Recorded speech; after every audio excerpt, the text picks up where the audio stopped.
This video is brought to you by WorldSoccerShop.com, offering the world's largest selection of authentic jerseys and apparel for both club and country. Hey guys, Josh from SoccerReviewsForYou.com, bringing you a review plus on-feet video of this pro-issued soft ground Nike Mercurial Superfly 4. Now, as you guys can see, this is the launch World Cup Hyper Punch colorway, and the upper of the shoe is just like what you would find on a standard Superfly 4. The sole plate and stud pattern, though, are distinctly different from an off-the-shelf pair. This does not have the standard carbon fiber sole plate. Instead, it has a silver glass fiber sole plate taken from the Vapor 6 and Vapor 7 models, and also the stud pattern is a 6-stud layout as opposed to the mixed sole soft ground pro stud pattern that is available to the public. Why are these Superflies like this? That's what we're going to be talking about in today's video, as well as talking about whether or not this is a better or worse variation of the Superfly 4. So if you're interested in learning more about this particular shoe,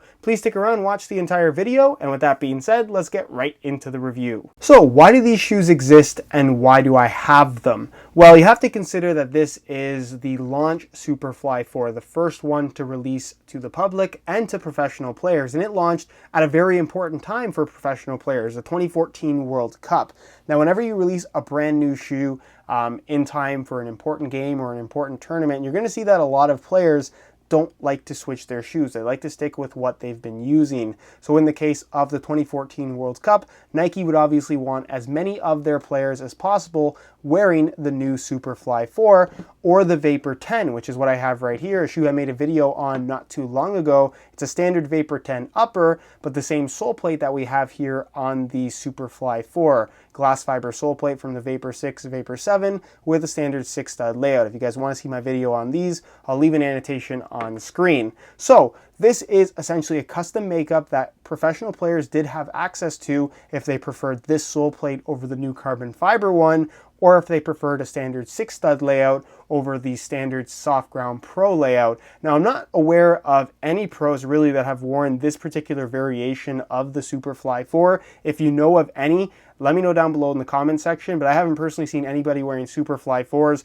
with this particular sole plate. If you guys remember going back to the 2014 World Cup Nike commercial, Ronaldo was actually spotted wearing this particular shoe, or this upper, the Superfly 4, with a Vapor 9 or Vapor 8 sole plate with the firm ground stud pattern, the 2 studs in the heel and the standard layout in the forefoot. That was a pretty cool custom makeup. Obviously, he didn't end up wearing the shoes when they were actually produced. That was just a pre-production version that he was wearing for the sake of that commercial. But this is something that Nike actually made for professional players to wear. Now, the reason why I have them is they likely made a bunch of them, made them accessible to professional players in all kinds of different sizes, and whoever got them, and what was left over, they eventually just cleared out. Obviously, these have been sitting in a warehouse for a little while now, and as of about a month ago, some of these have leaked out to the public. I managed to get my hands on a pair, and that's why I actually have them to show you them today in this video. So, very cool shoe. Really happy to have them, but how does this sole plate and stud pattern change actually impact the performance of this shoe? Is this a better or worse variation of the Superfly 4? And that's really down to a matter of opinion and preference. That's the main reason why they're making an alternate variation in the first place. Some players prefer this stud pattern, some players prefer this type of a stud pattern. So the upper of the shoe, identical. There's no changes that I can see at all. So it's the standard Flyknit construction. You have the Brio cables on the side, ACC all conditions control branding as well, Nike skin covering, mid-cut design, no difference whatsoever, same liner, same insole as well. So if you've worn the Superfly 4 before, this is going to feel very, very similar. Now the sole plate is kind of interesting in that it's from the Vapor 6, Vapor 7, which has not been around for a little while, but obviously some professional players still like this particular stud pattern, which is why Nike is still producing it for them if they want it. So it's kind of cool that they can just take a stud pattern from a different shoe altogether, a shoe that is several years old now, and place it on the latest and greatest in the form of their Superfly 4. I kind of like how the sole plate kind of lips up here on the side, revealing some of that silver glass fiber right around the heel. That's something that you're not going to find on a standard version of the Superfly 4. Again, does this really impact the fit and feel of the shoe? Not really, but you will notice as well that the sole plate is distinctly wider through the midfoot as well in comparison to the standard carbon fiber one. And I'm going to talk about the fit of the shoe a little bit later during the on-feet portion of the video. So it is, I would say, more flexible or equally as flexible as what you're going to find on the standard Superfly 4. Really not much stiffness to it at all, which is kind of unusual because I remember the Vapor 6, Vapor 7 stud pattern being a little bit stiffer, and actually grabbing this one right here, these do feel a little bit stiffer than what you find here on the Superfly 4, but I guess there's always going to be some kind of variation. And then of course this is a 6-stud soft ground layout, so you have your 6 screw-in metal studs with really no extra studs in between other than these very small kind of bladed studs in the middle. This was pretty much the standard for soft ground shoes for a very, very long time, up until Nike released the Soft Ground Pro variation that still has the screw-in 6 studs, but has the molded studs kind of in between as extra support studs, if you will, that at this point has really become the norm for every single company. They've all followed suit and have been releasing mixed sole soft grounds, and a lot of professional players are using those mixed sole layouts, but some players still prefer a standard 6-stud layout. I think somebody I always see using a standard 6-stud is Wayne Rooney. He never has the mixed sole for whatever reason. It's just his preference, I suppose. Is this better or worse than a soft ground mixed stud layout? The answer to that question is kind of no. It's pretty much the same as far as performance is concerned. You're not going to notice much of a difference at all, at least in my opinion. If the ground is really, really muddy, maybe the extra molded studs in a mixed sole layout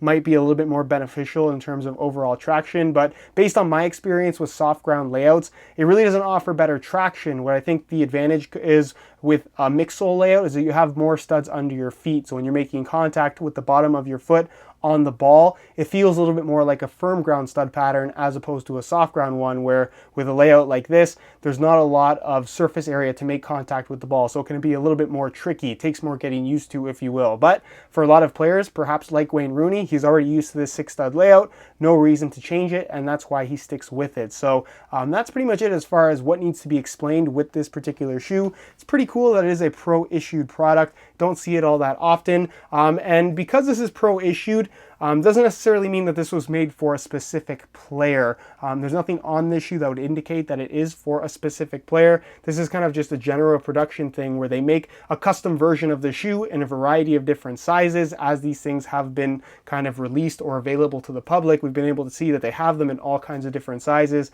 So if a professional player who wears, in this particular situation, a size 9.5 US would request something like this from Nike, they'd be able to send it to them in kind of a custom variation that's already made. They wouldn't have to make it on the spot. So that's why these things have been released to the public. That's why I have this pair right now. And it's just interesting to me that a player would want a custom makeup of the Superfly 4 with this particular stud pattern and sole plate combo. One reason why some pros might prefer this particular sole plate over the standard one that would normally come with the Superfly 4 is perhaps it's a little bit lighter. So we're going to find out exactly if that's the case by using this scale and comparing it to a standard version of the Soft Ground Pro Superfly 4 with the carbon fiber sole plate and the mixed sole soft ground layout. Now the only Soft Ground Pro Superfly 4 I had on hand was this guy right here. This is the Rare Gold CR7 Superfly. Very rare, very difficult to come by, and a very cool shoe overall. If you guys missed my video on this particular shoe, I'll leave an annotation on screen. You can go ahead and check it out. But we're going to be comparing the weight of these two shoes to see if there's any kind of significant difference at all, given that this shoe does have a different sole plate than the standard variation. So keep in mind, these are both in brand new condition. This one is a size 9 US, whereas this pro issued one is a size 9.5 US, mainly because that's all I could get my hands on. So we'll start off with the standard version of the Superfly 4, throw it on the scale, and you can see that they weigh in at 8.05 ounces, the equivalent of 228 grams. Keep in mind that the Soft Ground Pro version is going to weigh a little bit more than the Firm Ground version. So we'll change the scale back to ounces. You can see it's at 8.1 ounces now. Pull that off, and we'll throw on the Pro issued variation here that again is half a size bigger, and you can see that they weigh in at 8.3 ounces, so 0.2 ounces more, the equivalent of 236 grams. Is this a significant amount of weight? Absolutely not, and if anything, this particular sole plate does weigh a little bit more than the standard carbon fiber one included with the regular Superfly 4. So if you were speculating that maybe pros preferred this sole plate because it's lighter, that's not really a valid reason, because as you guys can see for yourself, it's not actually any lighter at all. All right, so here is a look at the Superfly 4s on feet. I have them on my left foot, and on my right foot, I actually have a pair of Vapor 6s. The reason why I threw these on is to actually compare the two in terms of fit and just the overall feel of the two shoes having technically the same sole plate. So the way these Superfly 4s feel in comparison to a standard pair is similar, but at the same time a little bit different, more different than I was expecting them to feel. The major difference for me is the width of the shoe in the forefoot and the midfoot area.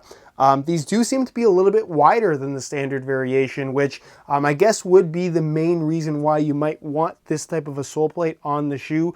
Perhaps if you're a professional player that does have access to some kind of a custom makeup of a Superfly and you do have a slightly wider foot but you still want to wear the shoes comfortably, sole plate like this will allow you to get a slightly wider fit than the stock carbon fiber sole plate would provide. But other than that, they feel very, very similar to me, which is interesting. I think a lot of people now hearing that might be a little bit disappointed, because I know there are people out there that want to wear shoes from the Mercurial line, but their feet are just a little bit too wide to have a comfortable fit.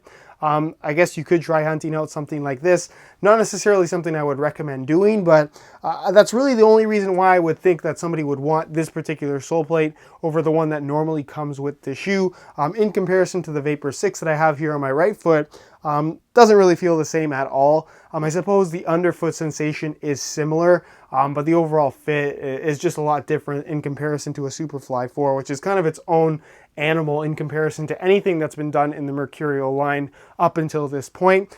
These are a 9.5 US as opposed to my usual size 9, so not ideal. They're half a size bigger than I would personally like them to be, but nonetheless they fit pretty well, and that's really the difference in terms of how they feel on feet versus a standard pair of Superfly 4s. Just a little bit wider, not by much, but a touch that is still noticeable. So that's what I wanted to kind of get across in this video, and I'll leave you to my final thoughts. Alright guys, that's it for my review on this pro-issued Nike Mercurial Superfly 4. If you guys do have any questions at all regarding this particular shoe, I'd be happy to answer them down below in the comments section. If you enjoyed today's video, found it helpful and informative, or just straight up interesting, be sure to support the video with a like. Subscribe if you haven't already for daily videos on all the latest and greatest soccer gear. You can find all my social media information down below in the description as well. And other than that guys, hope you enjoyed today's video, and as always, thanks for watching.